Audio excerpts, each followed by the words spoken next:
লকআপে বন্দী মহিলাকে দেখে রহিমউদ্দিন চিৎকার করে উঠলেন, এটা তুমি কি করলে? তুমি জানো ইনি কে? ইনি আমাদের চট্টগ্রাম জেলার এসপি ম্যাডাম।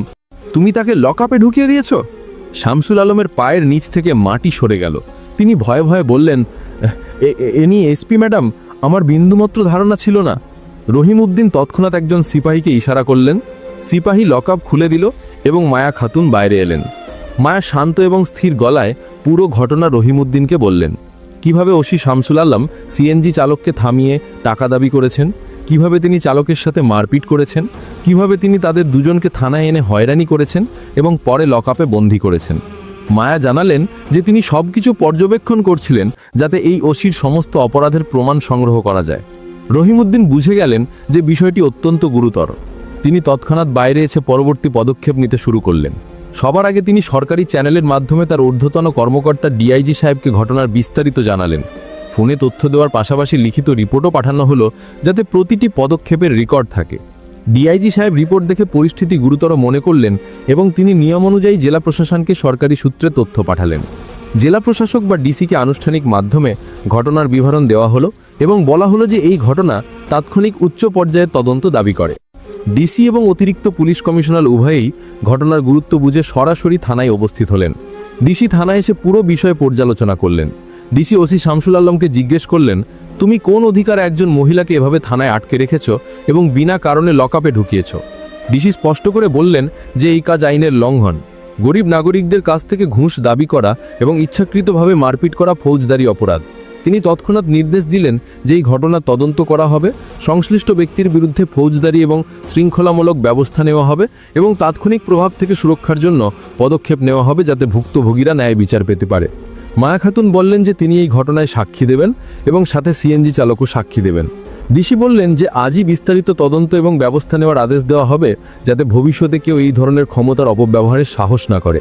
ডিসি তৎক্ষণাৎ সংশ্লিষ্ট ডিআইজি এবং সতর্কতা বিভাগকে নির্দেশ দিলেন যে তারা যেন পুরো ঘটনার তদন্ত করেন।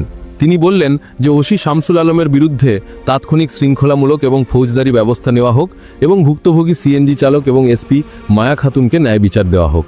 মায়া খাতুন ডিসিকে পুরো ঘটনা বিস্তারিতভাবে জানালেন। তিনি বললেন যে এটা শুধু তাদের ঘটনা নয়, বরং জেলার অনেক গরিব এবং ছোট ব্যবসায়ী মানুষ এই ধরনের অত্যাচারের শিকার হন। তিনি তার বক্তব্য সরকারি রিপোর্টে লিপিবদ্ধ করালেন যাতে কেউ এটি চাপা দিতে না পারে। সিএনজি চালককেও জিজ্ঞাসাবাদ করা হলো। চালক ডিসি এবং তদন্ত কর্মকর্তাদের সামনে জানালেন যে কিভাবে শামসুল আলম বিনা কারণে চালান কাটার এবং টাকা দাবির হুমকি দিয়েছিলেন। তিনি বললেন যে যদি তিনি টাকা না দিতেন তাহলে তার সিএনজি বাজেয়াপ্ত হতো এবং তার পরিবার না খেয়ে মরত। সিএনজি চালকের বক্তব্য সরকারি ফাইলে নথিভুক্ত করা হলো। তদন্ত শুরু হলো। সতর্কতা টিম থানার রেকর্ড এবং সিসিটিভি ফুটেজ পরীক্ষা করল। তারা দেখল যে শামসুল আলম বহুবার সিএনজি চালক এবং গরিব মানুষদের ভয় দেখিয়ে টাকা আদায় করে আসছিলেন। পরদিন সূর্যের প্রথম আলোর সাথে শহরের রাস্তায় অধিকারিকদের গাড়ির সারি লাগলো। অতিরিক্ত পুলিশ কমিশনারের সাথে বেশ কয়েকজন উচ্চপদস্থ আধিকারিক থানায় প্রবেশ করলেন। তাদের দেখে ওসি শামসুল আলমের মুখের রং উড়ে গেল। শামসুল আলমের কোনো কথাই শোনা হলো না এবং তার হাতে হাটকড়ি পরানো হলো। অতিরিক্ত পুলিশ কমিশনার উচ্চপদস্থ আধিকারিক জাহিদ হাসানকে আদেশ দিলেন এবং বললেন, শামসুল আলমকে এখনই কারাগারে পাঠানো হোক। যে আইন লঙ্ঘন করবে তার এই পরিণতিই হবে। এর পরপরই ওসি শামসুল আলমকে শালাকের পিছে পাঠানো হলো। যে অহংকার নিয়ে তিনি গরিব মানুষদের উপর অত্যাচার করতেন, আজ সেই অহংকার চূর্ণ বিচূর্ণ হয়ে গেল। থানার পরে সিএনজি চালক কামাল এই দৃশ্য দেখছিলেন। তার চোখে আনন্দের অশ্রু ছিল। এসপি মায়া খাতুন চালক কামালের কাছে এসে বললেন, এখন থেকে আপনি নিশ্চিন্তে আপনার কাজ করতে পারবেন, আর কেউ আপনাকে বিনা কারণে হয়রানি করতে পারবে না। আইন সবার জন্য সমান, গরিব হোক আর ধনী হোক, সবার অধিকার রক্ষা করা আমাদের দায়িত্ব। চালক কামাল হাতজোড় করে বললেন, ম্যাডাম, আল্লাহ আপনার ভালো করুন। আপনি না থাকলে আজ আমি শেষ হয়ে যেতাম। আপনি আমাদের মতো গরিব মানুষের জন্য আশার আলো। এই ঘটনার পর চট্টগ্রাম জেলার পুলিশ প্রশাসনে একটি বড় পরিবর্তন এলো। সব থানায় কঠোর নির্দেশ জারি করা হলো যে কোনো পুলিশ সদস্য যদি সাধারণ মানুষের সাথে অন্যায় আচরণ করে বা ঘুষ দাবি করে তাহলে তার বিরুদ্ধে কঠোর ব্যবস্থা নেওয়া হবে। এসপি মায়া খাতুনের এই সাহসী পদক্ষেপ পুরো জেলায় আলোচিত হলো। মানুষ বুঝতে পারল যে আইন সত্যিই সবার জন্য সমান এবং কোনো অত্যাচারী শাস্তির ঊর্ধ্বে নয়। শামসুল আলমকে চাকরি থেকে বরখাস্ত করা হলো এবং তার বিরুদ্ধে ফৌজদারি মামলা দায়ের করা হলো।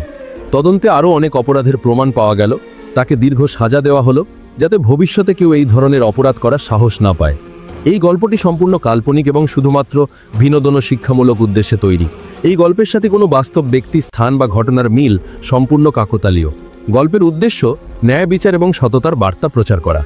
বন্ধুরা, যদি এই গল্পটি ভালো লেগে থাকে তাহলে অবশ্যই লাইক করুন এবং বেশি বেশি শেয়ার করুন। আমাদের চ্যানেল স্টোরি কাউসার সাবস্ক্রাইব করতে ভুলবেন না। এখানে আপনারা পাবেন সত্য ঘটনা অবলম্বনে রোমাঞ্চকর সব গল্প। আর হ্যাঁ বন্ধুরা, কমেন্টে জানান আপনারা কোন জেলা থেকে কোন রাজ্য থেকে এই ভিডিও দেখছেন। আপনাদের এলাকায় এমন কোনো ঘটনা ঘটেছে কিনা জানাতে ভুলবেন না।